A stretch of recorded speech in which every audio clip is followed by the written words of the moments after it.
Good morning. Today on Spotlight, inside the United Way for Southeastern Michigan. How does this regional organization keep up with the most critical needs of our community?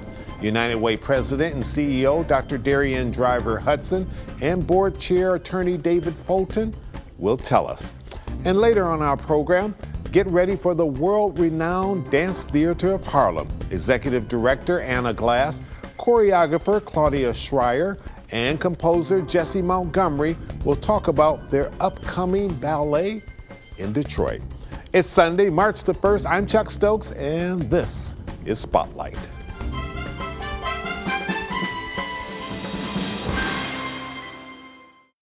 Welcome to Spotlight. Thank you.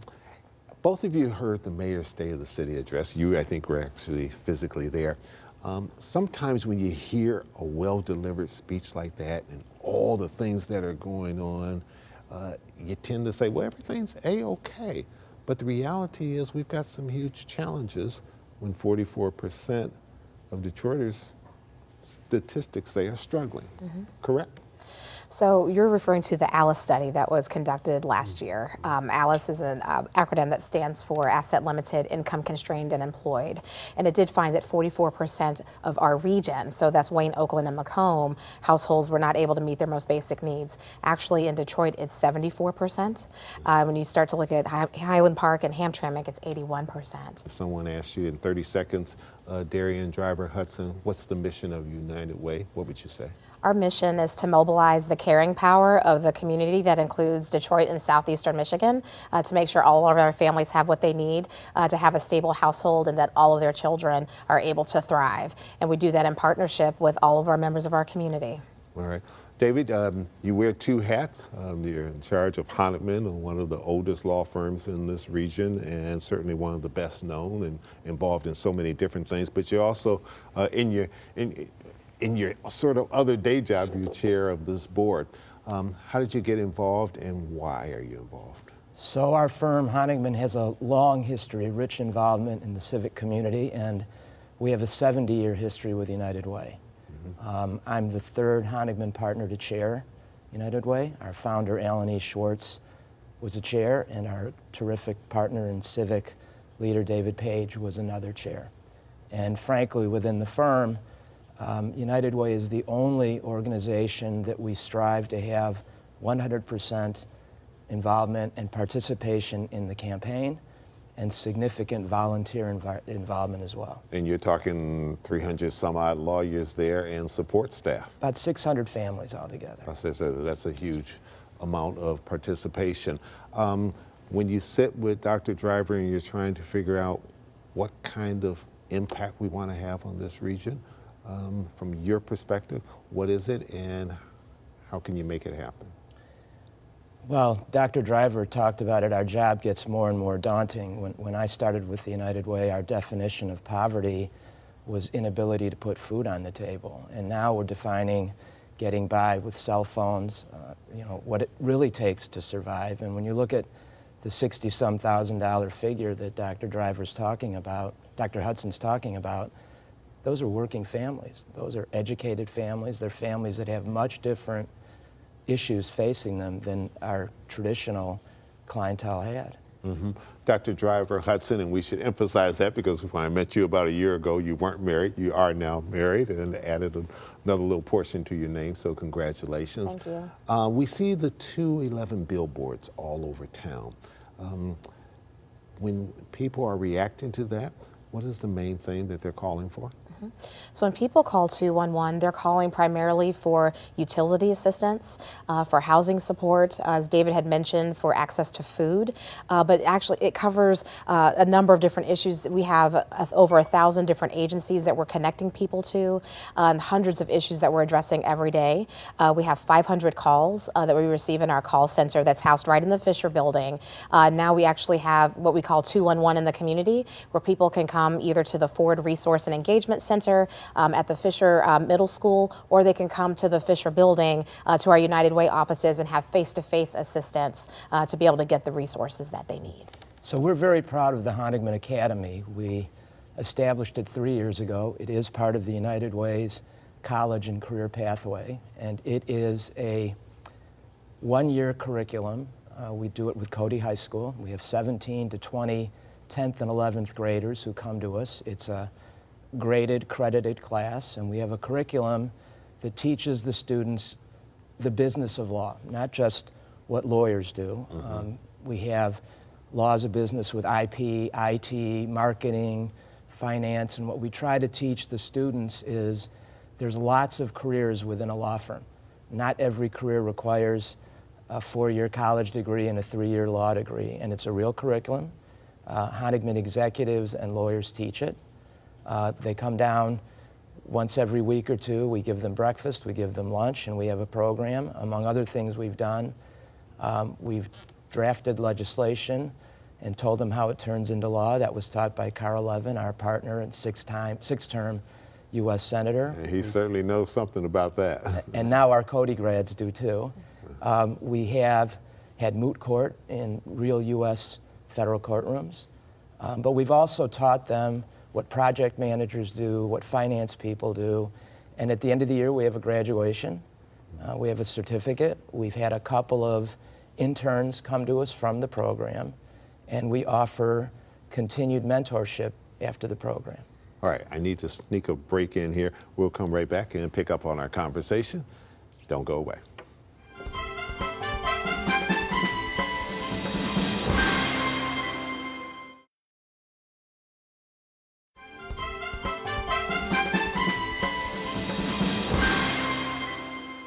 Education funding is huge. The governor talked about it. They're trying to iron out that budget now there in Lansing. But the governor also talked about her expectation in terms of where she wants Michigan to be. Do you buy into what she said? So I've been a lifelong educator, and I started here in Detroit teaching 4th grade at Greenfield Park Elementary School. I understand firsthand what it takes to educate our children, and I appreciate that there's a well-rounded approach to being able to do that. My focus is always on equity, making sure that we're making the investments in the schools that have the greatest need, because if we're able to channel those resources into those schools, it actually lifts all of our schools in Michigan. And so I'm definitely a supporter of the vision that's been laid. I work very hard with Launch Michigan on that steering committee to make sure that we're focused on the right things that are going to help our young people, literacy, making sure that they're ready for kindergarten, making sure that they have the life skills that David was referring to be ready for graduation. But it can't just be the schools. We need everyone paying attention to what's happening in education, and that's what I love about United Way, that we're bringing together so many different sectors to really focus on our children, and it isn't only the curriculum. We have to look at those social and emotional supports to help our young people too, and making sure that when they go home, they're in a stable environment that can help foster that learning and foster the spirit that we want our young people to have towards their education. When you talk to your colleagues at other corporations and you say, okay, we've got to step up and make sure that we're doing our part, how well is that conversation perceived? I think one of the great things about the United Way, as well as a number of other civic activities we're involved in, everybody leaves their livelihood at the door. When that board comes into the room, we can be labor, we can be corporate, we can be service sector. We leave it all at the door, and what we're focused on is what we have in common, which is there are great needs in our community, and it will benefit all of us to see those things done. So it's an easy conversation. It's a really easy conversation. It's one of the great benefits of board service is that you really do leave everything at the doorway. Volunteers. Many people say that that is the absolute backbone of any organization. True? Very true. How do you recruit? So we have a number of different ways. Word of mouth is always the most effective. I'm working for United Way because I was a United Way volunteer when I was the superintendent. Is that right? Yes, okay. Yes. And so I chaired the committee actually, and so it really boils down to having a very quick and easy way that people can sign up. They can go to our website, unitedwaysem.org, and go to the volunteer portal, and what they will see are literally hundreds of volunteer opportunities with all of the agencies that we partner with a number of different school districts. We have it set up now in Southfield, Pontiac, Hazel Park, and DPSCD, where students can go now and they can sign up for volunteer hours. And so we want to make it easily accessible. Last year we had 12,000 volunteers, but remember we're in a region of 4.3 million. Right. So we're not going to stop until we get that. That's right. Even the babies, we can get them all there. So, but we can't do what we do without our volunteers. They're the ones that really make this happen for us. Thank you so much for coming in. And when Spotlight returns, we'll talk to Anna Glass. She is the executive director of the Dance Theater of Harlem. She'll be here with her choreographer and her composer of a special ballet coming to the city of Detroit. That's next on Spotlight.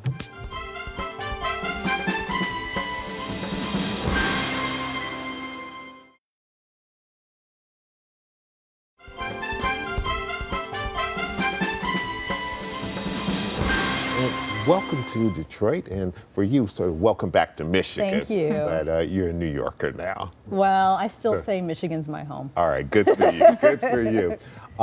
Anna Glass, how does a young lady from Michigan, educated at Oberlin and the University of Dayton Law School, end up in New York City as executive director of the Dance Theater of Harlem? Well, I started out as a dancer. I studied dance in Saginaw, Michigan, and Flint, Michigan, and was at Interlochen Arts Academy for high school. So dance has always been my passion.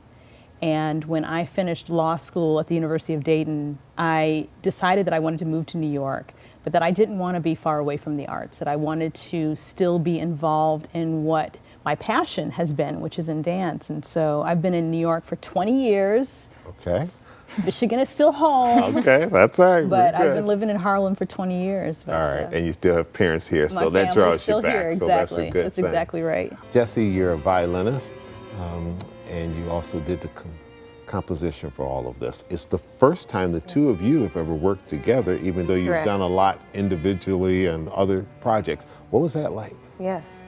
Yes, well, it was my first time working on a ballet, period, and then also, of course, meeting Claudia and having this collaboration together. So there were a lot of new beginnings, a lot of new frontiers being explored, a way of pushing both of our work forward and accepting sort of like new challenges in the medium of ballet. Tell me about how you're putting this all together for dance. So we were approached, Dance Theater of Harlem was approached by the Virginia Arts Festival, that the state of Virginia really wanted to commemorate this anniversary. And they knew that the history of slavery in this country was a challenged topic. And that Virginia, the state of Virginia, had a particularly challenged relationship, and that they wanted to acknowledge the history, acknowledge this dark moment in our country, but they wanted to bring art. They wanted art to respond to slavery and to this moment in history. And so they approached us, and Virginia Johnson, who's our artistic director, she and I were in conversation about who did we think could tackle this topic. And Claudia came to mind immediately. You know, part of it was that we wanted to give opportunities also to women in this art form. Ballet has historically been a very male-dominated form. The classical arts have been a particularly male-dominated form, and we wanted to give opportunity to women to showcase their abilities. It is often believed that women don't have the ability, or that there aren't any women out there. You wanted to diffuse all that. We wanted to diffuse all of that. And so bringing both Claudia and Jessie together, two women of color, to really tackle this ballet and also showcase the strengths of their work. Growing up in a mixed-race household, my mother is Jamaican, my father is white, of Eastern European Jewish heritage. Your background and your identity is infused with so many different colors and smells and sounds before you can even truly understand what that means. And so I feel that I was kind of provided with a foundation that allowed me to create in a way that felt true to me, and then later on allowed me to connect with communities and identities broader than myself. In my household, my mom's African American, my dad is second generation Italian and Irish. And so that again, like similar to Claudia, provides a sort of rich and interesting atmosphere to grow up in and to sort of base my sort of perspective on. But I also feel that this issue of identity and like whether this or whether that or however you identify is such a personal journey, and also speaks to everyone sort of has their different sort of point of view on what that means for them, right? It's very individual. And in my case, I feel very, very, my mother's actually a performance artist, and a lot of her work is actually based a lot on our family history, dating back to even to my great-great-grandfathers who served in the early world wars.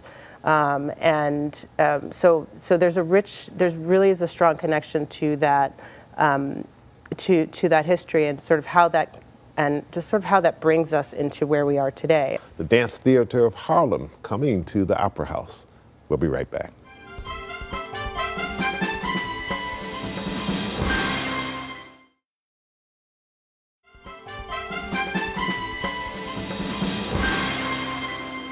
And welcome back to Spotlight. In addition to the 400th anniversary, this also brings into the fact that this is the 100th anniversary of the Harlem Renaissance and the 100th anniversary of the 19th Amendment celebrating women's suffrage. So all of this stuff is wrapped into one ballet. That's a lot. Well, it wasn't the intention. The timing just sort of happened. And, what was so beautiful about this ballet is that it is all of that, that it is about triumph, it's about struggle, it's about these really important themes of our country. This ballet, you witness the themes that we think about when we think about the women's movement, when we think about slavery in this country, the overcoming and the triumph. All of that is really quite apparent in Passage specifically. Arthur Mitchell started the Dance Theater of Harlem. Is what he started in the spirit of Arthur Mitchell, is this still a leading factor in the Dance Theater of Harlem? Absolutely. Or is it taking a whole new direction now that he's not physically with us? It's the same and it's different. When Mr. Mitchell created Dance Theater of Harlem 50 years ago, the intention was to create an opportunity, a place for young people to be able to experience this art form. He created this institution in response to the assassination of Dr. King. He felt that he wanted to continue the work of Dr. King, Dr. King's dream. He wanted to manifest it in Harlem. And so his belief was that if you teach young people how to persevere, how to stick to something, if you teach them discipline, they can take these skills and go anywhere. When you choreograph or you compose music for something as artistic as this, what is it you want the audience to feel? Ultimately, I think we wanted the audience to sort of take away their own interpretation, their own sort of story, and their own connection to the theme of the commemoration of the first Africans arriving. And I think Claudia did a wonderful job in terms of how she assigned certain dancers in roles and sort of pulled that theme through. We didn't want to assign an explicit narrative to this work. There are, of course, the general themes that Anna described, but we didn't want to come into it saying, this is, when you see this section, you should have this conjured in your mind. It's much more important that the audience come away feeling a little bit different than when they walked in. It has this driving forward force that gives the idea of a journey, but it's also very cyclical in nature. And so I felt that physically, and that gave me the ability to physicalize it, put that in my own body, and then impart that to the dancers. And so I feel as though we have grown with the work from day one, which has been a very special experience for us. Very good. Anna, I'm going to give you the last word on this. Passage is what we've talked most about, but you also have another ballet that will be a part of this. Right. So, you know, this entire evening that we're bringing to Detroit is in tribute to Arthur Mitchell. And one of the things that Arthur Mitchell really stood for is that he wanted all people to see themselves in ballet, that he believed very strongly that ballet belongs to everyone. And so the works on the program that evening are going to really reflect that theme, that you're going to see works by women. So Passage, there's another work, Balamuk, created by That's Annabelle. the one that has a lot of That's the energy. color, that's the one you're talking about. Right. So that work is created by a choreographer by the name of Annabelle Lopez Ochoa, a phenomenal choreographer, female choreographer. There will be a work by our resident choreographer, Robert Garland, a gentleman of color. We are bringing back a work that we haven't actually done. We do it in special locations, and we're going to be bringing it to Detroit. It's a work that was created by Arthur Mitchell called The Greatest, which it's set to a song that was made, well, it was made popular by Whitney Houston, but that's not the version that we're going to be doing. Okay. And we're going to do a little special tribute to Arthur Mitchell. You know, Detroit was a very, very important community for Mr. Mitchell. He felt very strongly that Detroit, in a lot of ways, was very similar to Harlem, had a very vibrant cultural community, had a very strong African-American community, and that he felt that the work that we were doing in Harlem that could be replicated here in Detroit. Is it safe to say that part of your passion is to make sure that African Americans and their heritage is well represented, and particularly in ballet, you're concerned about the fact that there aren't that many African Americans, and those that are in it maybe don't get the exposure that they should?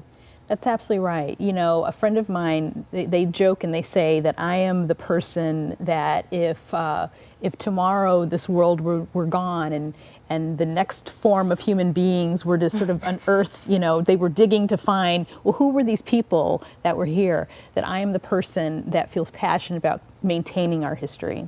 And it's why I'm at Dance Theater of Harlem. It's why I take on the projects that I take on in my other work.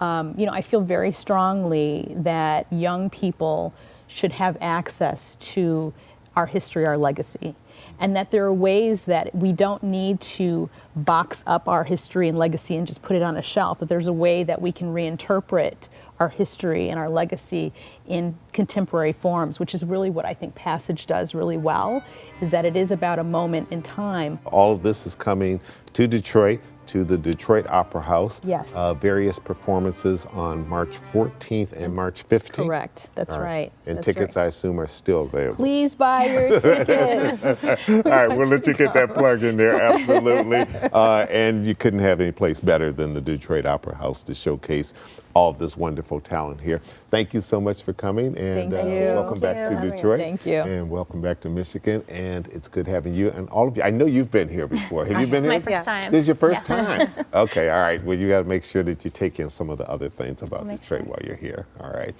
And I'm Chuck Stokes. We'll be back next week with more newsmakers in the spotlight. We hope you have a great week.